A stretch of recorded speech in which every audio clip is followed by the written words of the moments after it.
Welcome to Last Week in AWS. I'm Corey Quinn. Let's see what AWS has for us this week. Today's episode is brought to you by Rubrik, who apparently thinks your cloud data deserves better than crossing your fingers and hoping ransomware doesn't find you. They protect your data across AWS, Azure, Google Cloud, and even Oracle Cloud because someone has to. See, while you're busy explaining to leadership why that S3 bucket was accidentally public for 6 months, Rubrik is making sure you can actually recover when things inevitably go sideways. Cloud breaches averaged $5.17 million last year, so that's a lot of explaining. Check out Rubrik.com/SITC before circumstances require you to. Simplified model access in Amazon Bedrock. It just dawned on AWS that making customers navigate a bureaucratic hellscape just to try an AI model was bad for business. Now you can use Bedrock without filing paperwork like you're applying for a mortgage. Progress is admitting that your own friction was the problem. Amazon Location Service introduces new map styling features for enhanced customization. They're charging you to add contour lines to maps in 2025.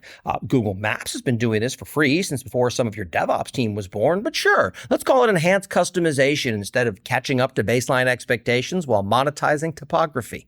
AWS Resource Explorer launches immediate resource discovery within a region. This makes it sound like it'll instantly see things, but this is AWS. Nothing's instant. This just means you don't have to enable Resource Explorer, then come back tomorrow to find something anymore. EC2 now supports CPU options optimizations for license-included instances. Now, I don't get it. EC2 has supported this for almost a decade. What exactly changed? The fact that the license now reflects the reduced cost?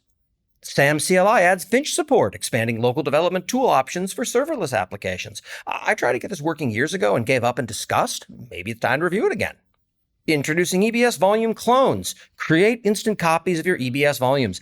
I do not understand the pricing decision here. You're creating multiple EBS volumes for which you charge, and you should charge for them, but you're also charging a tiny fee per gigabyte that works out to 80 cents per terabyte just because you can? I can't see this driving meaningful AWS scale revenue, so I can only assume someone's trying to fund their product team's Gen AI inference budget so they can start using the good Claude models instead of the cheap ones. But what's the point? Optimizing document AI and structured outputs by fine-tuning Amazon Nova models and on-demand inference. Fine-tuning Nova Lite for document processing costs $0.00021 per page at inference, which sounds great until you realize that that's on top of the training costs, storage fees, and the engineering hours spent explaining to your boss why the simple OCR project now involves machine learning ops. Introducing URL and host header rewrite with AWS application load balancers. After only a decade of asking, AWS can now rewrite URLs without forcing you to go through Lambda or some other Rube Goldberg machine of redirects. Progress moves at the speed of feature requests backed by enterprise support contracts. This episode is brought to you by Ona, formerly Gitpod. Are you tired of coding agents pushing your S3 bucket to the wrong AWS account or having them commit your entire downloads folder because they thought your tax documents were part of the code base, all while using privacy policies that basically say that your customer data deserves a nice vacation on random cloud servers?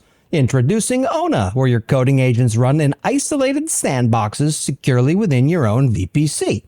Ona lets you run agents at scale with workflows, bulk open requests that finally tackle that Java migration that you started in 2019, or automatically fix CVEs when your scans find them. Ona also supports private AI models through Amazon Bedrock that your corporate overlords might even approve of. Head to Ona, that's ONA.com, and get $200 of free credits using the code Screaming in the Cloud, because your laptop wasn't designed to babysit over-caffeinated rogue coding agents with root access. New Amazon EKS Auto Mode features for enhanced security, network control, and performance. They've added IPv6 egress translation, custom certificates, and KMS encryption to EKS Auto Mode, which should have been available on day one. They have not yet fixed the insane pricing. Monitor, analyze, and manage capacity usage from a single interface with EC2 Capacity Manager. They made a dashboard to see if you're wasting money on unused capacity. Spoiler, you are, and it's called AWS. Performance optimization strategies for MySQL on Amazon RDS. That's right, a 3,000-word guide on MySQL performance tuning that boils down to, you're still doing all the hard work, we just charge you for the privilege of not managing patches. At least they're upfront about customers bearing responsibility for schema design while AWS collects the managed service premium.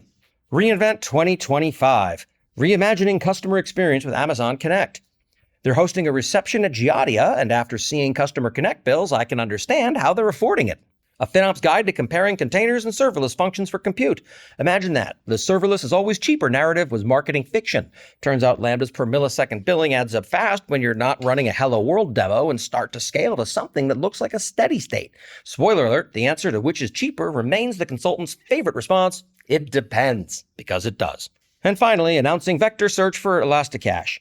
That's right, it does vector search, which is perfect for all those AI workloads you're definitely not overpaying for already. Redis and Valkey both supported this before AWS blessed it, but now it comes to that signature pay us to flip the switch markup. Your LLM build just got a friend.